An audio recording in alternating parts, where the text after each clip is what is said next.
Hey everybody, this time around, Ralph wants to know, how do we deal with bullies? Now, there weren't a lot of specifics in the question. As you know, there's a lot of different kinds of bullies. There's schoolyard bullies, there's political bullies, there's bullies in the workplace, you get it. Everyone has experienced bullies in one way or another in all kinds of different places. And I don't know if we needed specifics in the question, because the truth is the mechanism, the technique for dealing with a bully is universal, whether you are in elementary school or in the workplace or wherever else. Here's the deal. First of all, you know what I'm going to say. The basic idea is, well, we stand up to bullies. That's just what we do. You learn that from watching after-school specials, right? We stand up to bullies because otherwise we are endorsing the dysfunctional, negative bullying behavior, right? So you have to be the place where the abuse stops. Sometimes that's what you're called upon to do. People grow up with all kinds of terrible things sometimes, and one of the most beautiful things you can do is to say, you know what, all of that stops with me. I'm not going to carry forward a pattern of abuse. Instead, I am going to meet this with love. And that is the key. I'm going to meet this with love, because standing up to bullies, which is what we know we're supposed to do, is not about I'm going to get tougher than that guy. I'm going to learn how to fight, and then we cue the training montage where I do a lot of crunches and break boards, and then I go fight the bully and beat him up in front of my girlfriend or whatever. That's not the thing.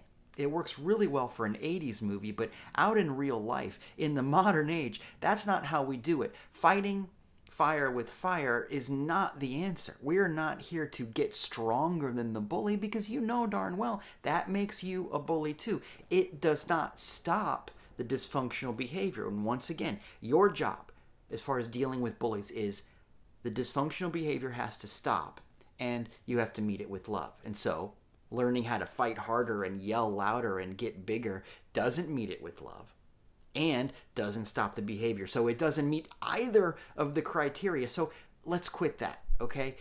It's not about getting tougher.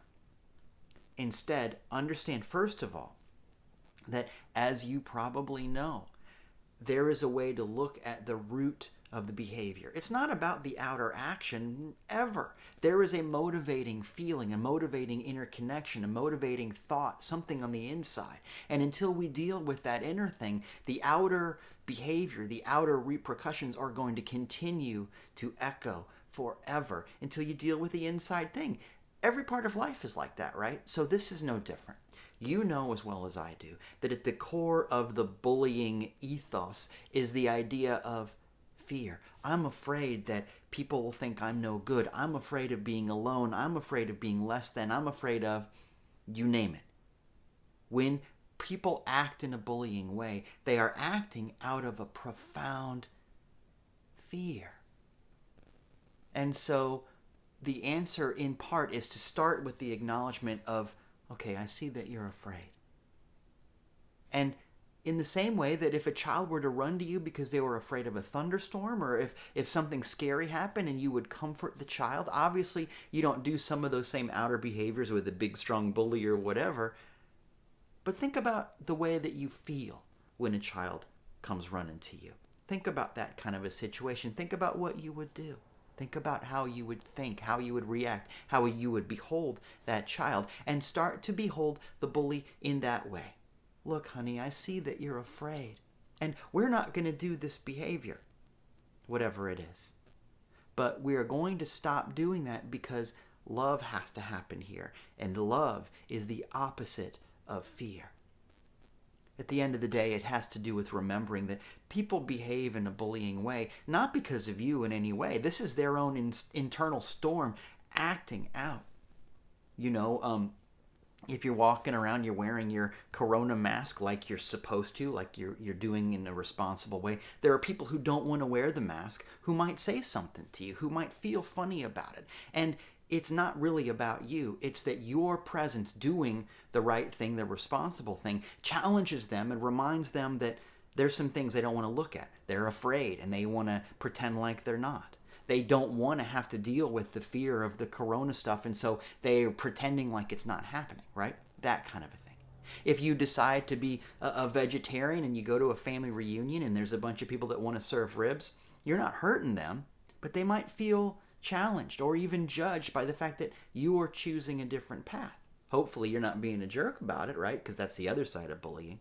But just your presence there, representing an alternative way to think and feel, can challenge people who are really married to one specific way to act. It comes down to understanding that they're afraid. They're afraid that they're wrong. They're afraid of all kinds of stuff.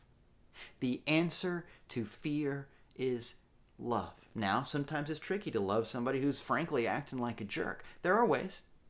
Sometimes the loving thing to do is just to keep on doing what you're doing. No, I'm going to keep on standing up. I'm going to keep on eating the tofu. I'm going to keep on wearing the mask because it's the right thing to do. But I'm going to find ways to let you know that I'm not doing it to make you wrong or to make you afraid or to make you retreat back into those negative feelings. I'm doing it because it's what's in my heart to do.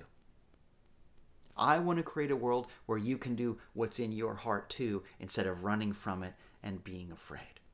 So how do we stand up? We stand up with love, but we stand up. Thanks for sending in the questions. I love getting them. I love the answers. I've gotten some amazing feedback lately. People are sending me comments on Instagram, which is a great way to get a hold of me.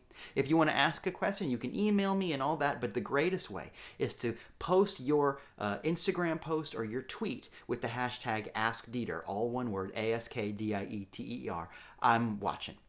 And as always, please like and subscribe and share, and even more than that, please keep being you. Please stand up in the name of love. You got this.